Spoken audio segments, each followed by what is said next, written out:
Go ahead and sign in. You need a pen?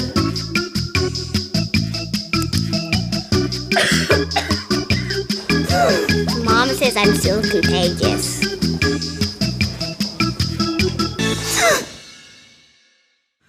Skip the chaos and the germs. Log in to waitfromhome.com. See wait times at over 15 UMC clinics. And when it's time to come in, we'll call or text. Skip the wait. Waitfromhome.com.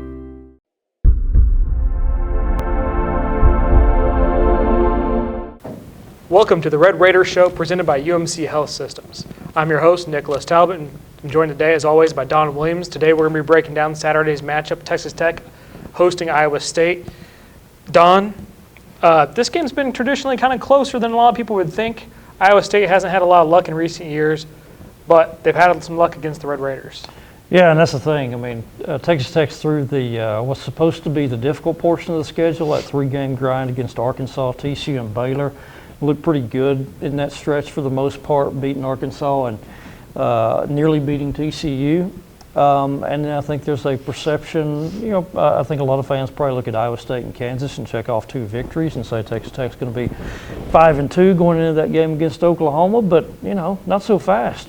I mean, you got to look back, you got to go all the way back to 2007 for the last time that the Red Raiders easily beat the Cyclones. And since then, Iowa State's won up there in 2010, Iowa State won here in 2011, and then the last 3 years, even though the Red Raiders won those games, all 3 of them were competitive in the fourth quarter. And of course, last year Tech had to score a late touchdown to win, 34-31. So I don't think it's going to be a simple walkover for the Red Raiders against Iowa State on Saturday. And and there's probably reasons to think that, Nick. If this game is more interesting than Texas Tech fans are maybe expecting it to be, what are the reasons why? Well, 2 of the big reasons. Number one is Dale Pearson and his ability to pressure the quarterback. He's kind of come on this year, emerged on the scene. He's already second in the Big 12 and 6th nationally in sacks with 6. He only needs 2.5 more to break the Iowa State record of 8.5 in a season.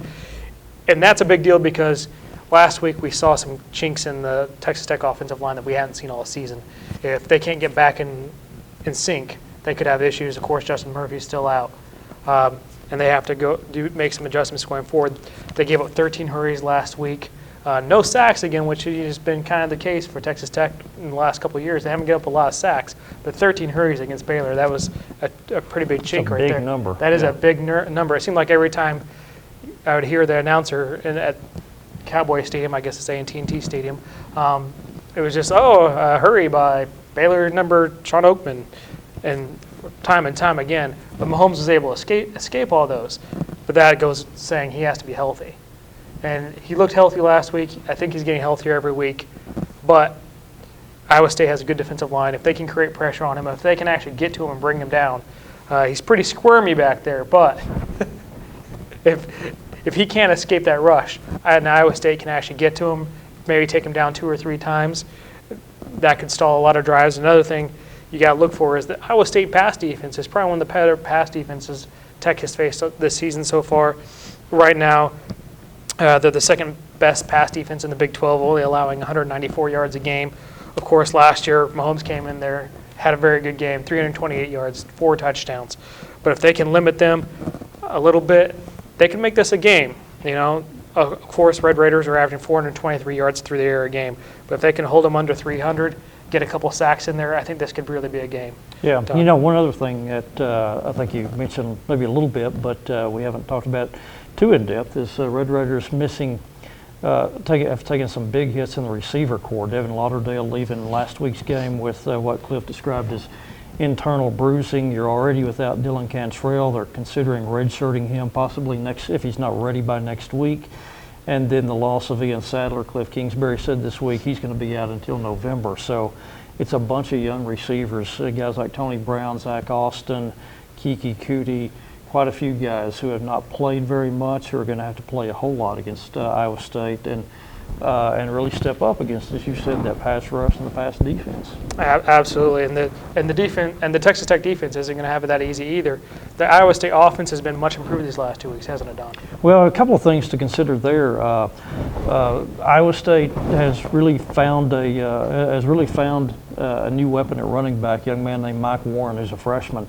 Maybe didn't know exactly what they had, or he wasn't quite ready there at the start of the season. He only got 9 carries in the first couple of weeks, but the last 2 games he's popped off 301 yards rushing. Now, one of those was against Kansas, which I'm not sure you're even supposed to count stats that you produce against Kansas, but the other one was against that Toledo team, that beat Arkansas and held Arkansas to 12 points the week before Texas Tech played them. So there's a guy who can, challenge the Texas Tech run defense. And the other thing I think is kind of interesting about this matchup is Iowa State has a whole lot of height and size at the receiver core, not in the receiver core, not to mention a guy like Alan Lazard, who's 6'5", 223 pounds, as a wide receiver, not to mention the fact that Iowa State the last several years is a team that's like to incorporate the tight end and throw some play-action passes to those big guys. And we've heard David Gibbs, one of the things that he likes is size and length at cornerback and in the secondary, and he doesn't have a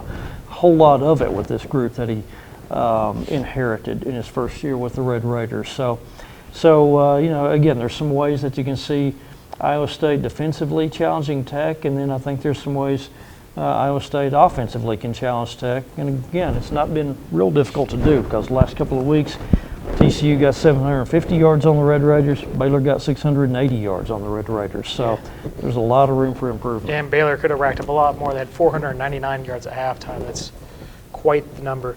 Don, all that said, what's your prediction come Saturday? I still, even though we've thrown up all the red flags and all the reasons for caution here for the Red Raiders, I actually tend to think it's going to be another game similar to these that you've had for the last 2-3 years, which is Iowa State's going to give you more of a game than you expected, but Texas Tech prevails in the end. I think it'll be something along the lines of, I'll say 38-27 Tech on Saturday afternoon at Jones Stadium.